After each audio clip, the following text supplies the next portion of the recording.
First Things First is sponsored by Gillette, the best a man can get. Welcome in to First Things First. I'm Sarah Kustak, filling in for Jenna Wolf. Monday? Oh, I mean, we're here. Who was responsible for this? I don't know. This whole time, has Jenna been bringing the coffee and nobody told us? Thanks, Christine. I got coffee and I have water. My partners have nothing. Brian? We'll get to it. That's Hall of Famer Chris Carter. This is Nick Wright. Sweeping the hallways to make sure Sarah got to her seat okay. You ain't get no beverage. Brian? Go ahead, Sarah. We're off and running, America. Ready? We're ready, Monday Yeah, we're ready. Let's do it. All right, we got so much to get to today, but we are going to with Sunday Night Football.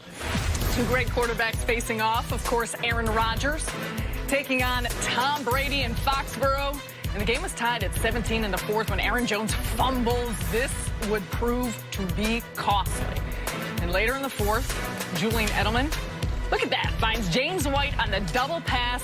White would score 3 plays later. New England goes up 24-17. Next Pats possession, Brady finds Josh Gordon for the 55-yard touchdown. And then Brady finished with just under 300 yards and a touchdown as the Pats win their 6th in a row. Packers fall to 3-4-1. And here's Brady after the game.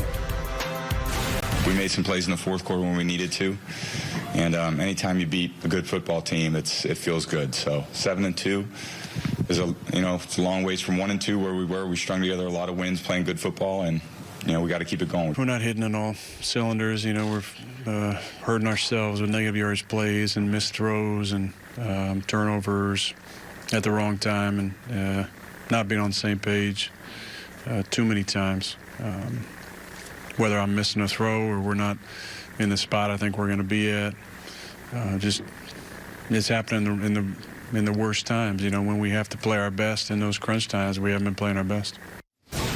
Nick, I have an important question to get to, but were they wearing the same cap? It sure looked like it. They both had on the same black Scully. That was an odd look for both of them. Yeah, I don't think they'd be doing it for free if it was the same one.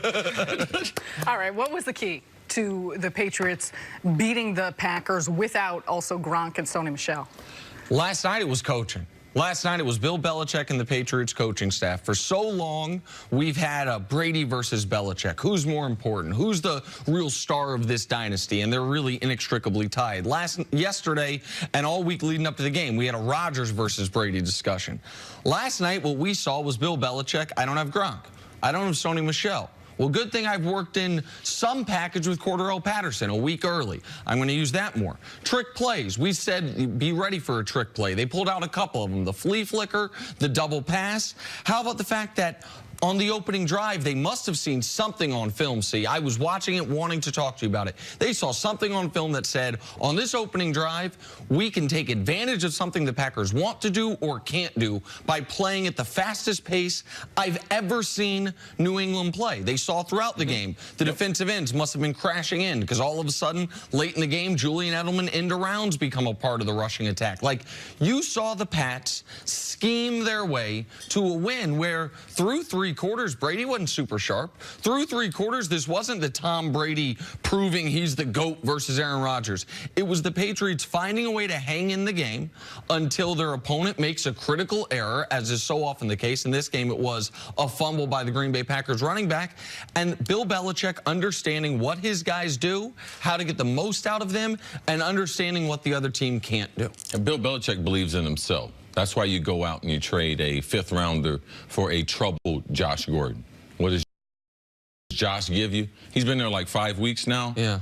He gives you 130 yards. So when you don't have Sony Michel, when you don't have Gronk, you have these other players. And because Belichick believes in his ability, regardless of what the player's past is, Cordarrelle Patterson, I can coach that guy. It's the old Bill Walsh philosophy. I might not have better players than you. Good players are important, but I'm a better coach. I coach the fundamentals of the game better. They take a wide receiver kick returner, move him back to tailback. He's got great vision. He runs with the football well. This is the thing that he's done well, but no one else has been able to get that part out of him in pro football.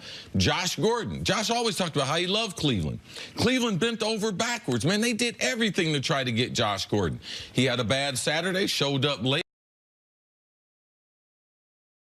They end up trading him to New England. They'll take him. Because why? Because I believe in my coaching. The beginning of the game plan was excellent. You're right. They did get off to that very fast pace that caught the Packers off guard and late in the game. So the beginning of the game and late in the game, this is what New England's done. The reason why they've been to 8 Super Bowls is you have to get them out of New England because that's the style for which they're going to play. They play like a playoff game in November like it's January, and that's something that the Packers and the rest of the league, week after week after week, the little small details, they are not going to be up on them, and that's why the legacy of Bill Belichick is what it is. It's about the details. See, what do you think they could have seen on film or leading up to the game that made them decide that first drive we're going to play at as fast of a pace as you will ever see an NFL team play? To me, it's about personnel. And they saw during the Rams game, the Packers were utilizing a lot of different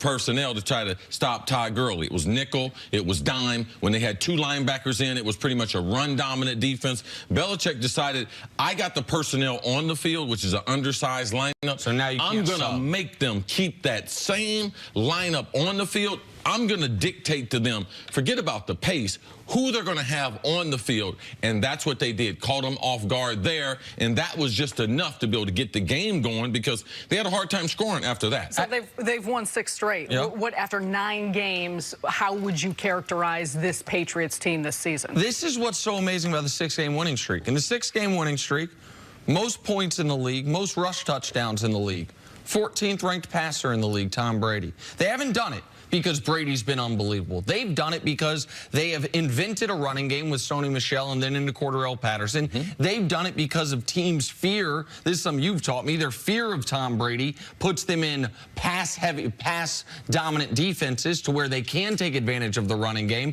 which is what you saw yesterday.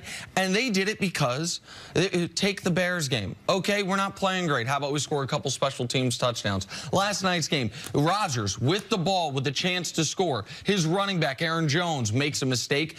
I saw Cordarrelle Patterson holding onto that football like it was his firstborn child. Like the one thing the Patriots, he was not going to do yesterday was fumble that ball. You saw the Packers at times, instead of trying to tackle him, trying to attack the football, maybe thinking he's not a traditional running back. He doesn't have experience with these types of defense, like running at the defense like you've talked about. No, he's not going to make a mistake. The Patriots, of course, had no key penalties. The Packers had one enormous penalty on this questionable roughing the punter penalty. Like, it's just they find ways to make sure that they are in position to win, and if you give them extra opportunities, that's how a tie game can turn into a 14-point win. Yeah, but also last week was the trade deadline, and not like other trade deadlines before. I mean, it was as active as we've seen in the NFL, a lot like the NBA's been the last couple years, but you got a franchise, Packers, they traded away one of their better players, Ha-Ha Dixon. And did they actually get better? Because New England,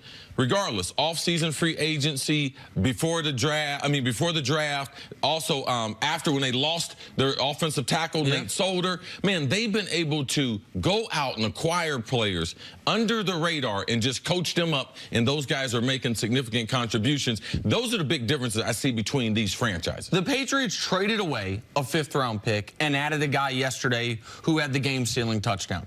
The Packers traded for a 4th-round pick and lost Ha-Ha Clinton-Dix, who even if Green Bay folks were killing me all weekend, he's overrated, he's not as good. I bet you after your safety got thrown out of the game on that, I thought, unfair penalty, but whatever. I bet you wish you had him then. I bet you wish you had him when you saw defensive back after defensive back go down with an injury.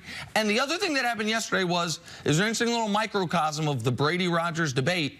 Rodgers through 3 quarters was winning the argument last night. Through 3 quarters, Rodgers has him beat across the board. Through 3 quarters, Brady was not sharp. Now show us the 4th quarter real quick. Brady with a perfect passer rating. Rodgers struggled. Now, I don't think that is indicative of who Rodgers is late typically, but that is indicative of who Tom Brady is late. Making the plays at the end of the game, that's where Brady was excellent. That's where he's been excellent for about 18 years now. All right, we're going to get to another great quarterback coming up. How was Drew